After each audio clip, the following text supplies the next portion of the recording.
আমি শুধু জানতে চাইছি টাকার উৎস কি। যত গোলমালের মূলে এই মুখ্যমন্ত্রী, অতএব একে যদি প্রাক্তন আপনি না করতে পারেন, পশ্চিম বাংলার মুক্তি নেই, মুক্তি নেই, মুক্তি নেই। আগামী দিনে গ্রেটার বাংলাদেশ হবে। আমাদের বর্ডারে সব সিট জামাত জিতেছে, আর এবারে এই জামাত দখল করে ফেলবে। অর্ধেক তো করে নিয়েছে। এই দক্ষিণ 24 পরগনায় পুরনো যারা বাসিন্দা, সর্দার, প্রামাণিক, আপনি খোঁজ নিয়ে দেখুন, পুরোটাই এই 24 পরগনা আজকে পুরো ডেমোগ্রাফি চেঞ্জ হয়ে গেছে।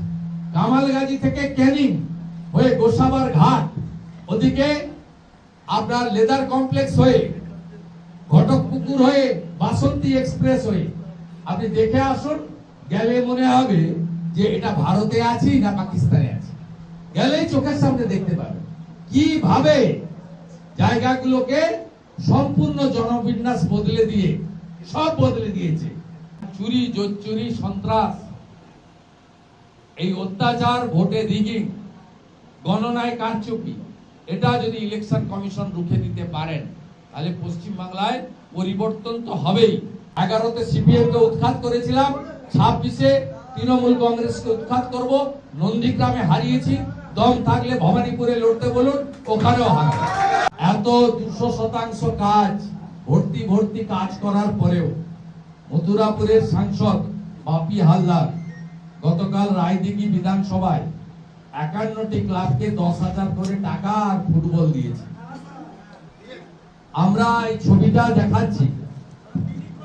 আমি শুধু জানতে চাইছি টাকার উৎস কি।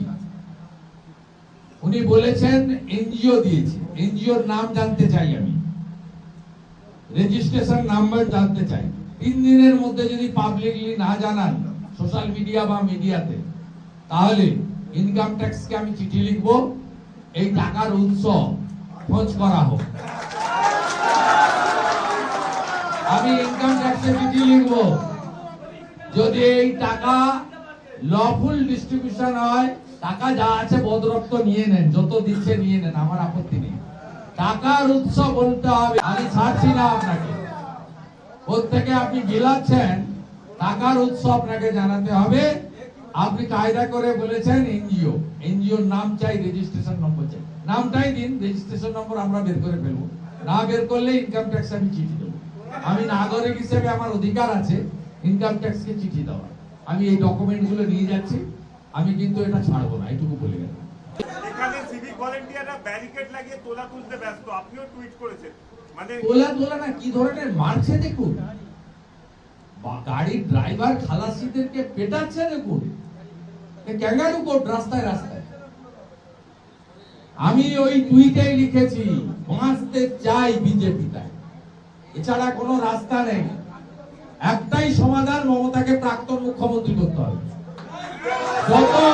যত গোলমালের মূলে এই মুখ্যমন্ত্রী, অতএব একে যদি প্রাক্তন আপনি না করতে পারেন, পশ্চিম বাংলার মুক্তি নেই, মুক্তি নেই, মুক্তি নেই। আগামী দিনে গ্রেটার বাংলাদেশ হবে। আমাদের বর্ডারে সব সিট জামাত জিতেছে, আর এবারে এই জামাত দখল করে ফেলবে। অর্ধেক তো করে নিয়েছে। এই দক্ষিণ 24 পরগনায় পুরনো যারা বাসিন্দা, সর্দার, প্রামাণিক, আপনি খোঁজ নিয়ে দেখুন, পুরোটাই এই 24 পরগনা আজকে পুরো ডেমোগ্রাফি চেঞ্জ হয়ে গেছে। কামালগাজী থেকে ক্যানিং হয়ে গোসাবার ঘাট, ওদিকে আপনার লেদার কমপ্লেক্স হয়ে ঘটকপুকুর হয়ে বাসন্তী এক্সপ্রেস হয়ে আপনি দেখে আসুন, গেলে মনে হবে যে এটা ভারতে আছি না পাকিস্তানে আছি। গেলেই চোখের সামনে দেখতে পাবেন কিভাবে জায়গাগুলোকে সম্পূর্ণ জনবিন্যাস বদলে দিয়ে সব বদলে দিয়েছে। তাই একমাত্র সলিউশন সামনে, গণতন্ত্রের মহোৎসবে, গণতন্ত্র রক্ষা করার লড়াইতে এদেরকে উপড়ে ফেলতে হবে।